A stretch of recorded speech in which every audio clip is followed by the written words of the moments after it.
Space for opportunity and sovereignty.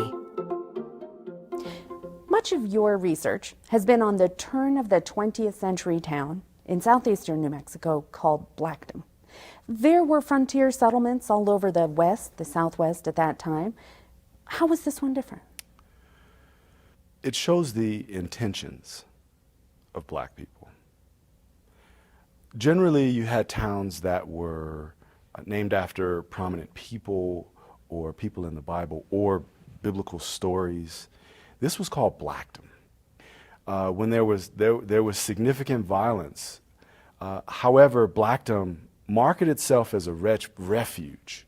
So a refuge is for refugees. You're not really going to want to put a target on it. So to call it Blackdom, you could see that there was a larger idea behind this settlement. There was a larger understanding of culture and what was necessary at the time. The key to Blackdom is to understand that they were going beyond freedom and looking for sovereignty, and found it. And sovereignty meant to them? Sovereignty meant to them self-governance. If you look at municipal governments, generally speaking, if you can control the municipal government, you can control your life.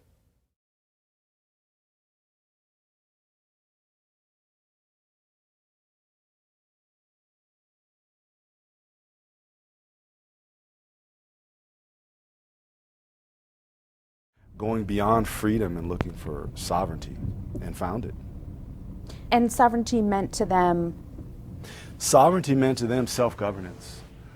If you look at municipal governments, generally speaking, if you can control the municipal government, you can control your life.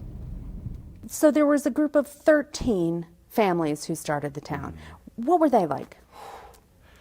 See, most of the time we talk about black people through the lens of from slavery to freedom.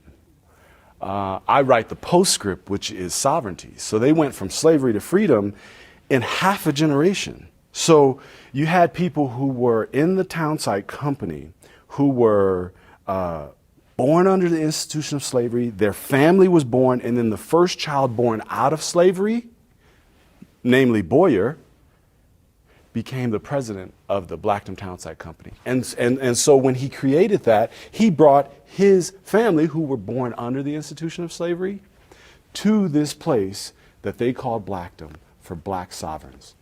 Boyer, you just mentioned him. Well, who's this guy? I call him a superhero, even though I give him a hard time sometimes when I talk about them, because I try to stay away from the myths around him, particularly him walking from Georgia to New Mexico. He possibly have done it, but I say that it is possible that he had more means than that, because he was a black minister, trained at Morehouse, so he had friends, he had a connection. He was trained in the military because he was a Buffalo soldier, so he had friends, he had officers, he had all kinds of things. And then he was a black Freemason. So for him to have all of that capacity and institution behind him, for him to have to walk is a little bit difficult for me to, but I will let it stand, because it's a beautiful myth. An achievement. It's an achievement to walk 2,000 miles. So yeah. I'm just gonna, but he was to me a superhero because of his intellectual capacity. He was able to deal with southeastern New Mexico, which was a stronghold for the Confederacy for a while, and at the same time not just survive but thrive and build a town along with the other families, and just his intellectual capacity made him a superhero to me.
There are a lot of characters in this town.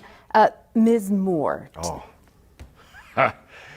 First, she was a madam. She was a bootlegger, and she was also a gunslinger. I'll give you an example. So her fiance comes into her speakeasy, and he starts, jabbing at her, with words. So she pulls out her revolver and put 2 holes in his coat. Don't even touch him. Whoa. On trial for attempted murder in 1917. Guess what? She gets off. And this is the Wild West. This is a black woman in the Wild West. You talk sometimes about Blackdom Renaissance. What does that mean? A lot of times we talk about the 20s and we talk about the Harlem Renaissance. But what we rarely, if ever, understand is that it's a part of a larger movement. And how you see the Harlem Renaissance over there, and we glorify that, realize that in New Mexico, black people were in the middle of a renaissance, going from porters and maids to oil barons. Now tell me, who was the oil baron? That madam I talked about, she had one of the largest stake in the Blackdom Oil Company. That's incredible. Mm-hmm. Now, how did that happen? They changed the law so that you can get larger portions of homestead land. And so she ended up with a whole square mile. And very few people in Blackdom could prove up a homestead of that size. But she could because she was a madam, a bootlegger, and she had all of her capital. So that land that she has becomes a part of the pool of land that helps to create the Blackdom Oil Company, that is then the land is leased to exploration companies in New York and in California. See you hanged. The next time you see me, it'll be in hell, you some bitch. There was a boom. Oh, yeah. Was there a bust? 1929, the bust for everybody was a bust for Blackdom as well. However, it wasn't a bust for Mitty, because remember, she had a diverse portfolio. When people got sad, she kind of made more money. So, 100 years later, what is the legacy of Blackdom now? Compton, Harlem, any inner city, you're going to see Blackdom. In fact, if you go back to my hometown, Compton, California, you'll find Boyers teaching or working in the Compton Unified School District. I have found, in fact, there's a young rapper in Long Beach, Rob Cheerio. He's a direct descendant of Boyer. And he's in Long Beach. So Compton and Long Beach together, now you know you're in trouble. That's So you're talking about communities of black people who are empowered and creating, but there's nothing there. There's nothing to see anymore. And that's what people's problem is.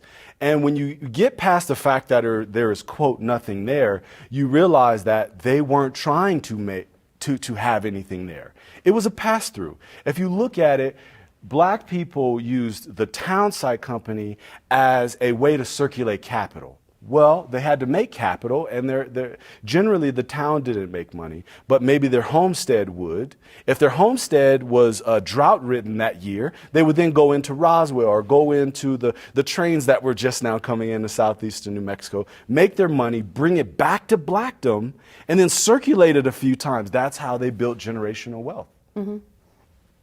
America, the idea, New Mexico. I'm not talking about just what we call New Mexico now. I mean New Mexico that goes all, the borderlands.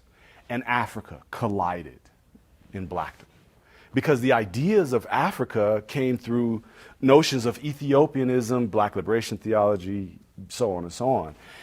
Those ideas gave black people the strength to build a town called Blackdom. They called it Blackdom at the turn of the 20th century. And then, not to shy away from the violence that was happening all around, what we call the United States, not to shy away from it, they struck oil. And then 3 months later, after what we call the Red Summer in 1919, they called their oil company Blackdom Oil Company. So they had all intention, all reality, and they had no fear. It's bold. It's a combination, I presume, of black and kingdom. Sovereign. Yeah. Frontier sovereignty. Thank you. Thank you. I went looking for freedom. I found it in Blackdom. It's not a place, it's more an idea.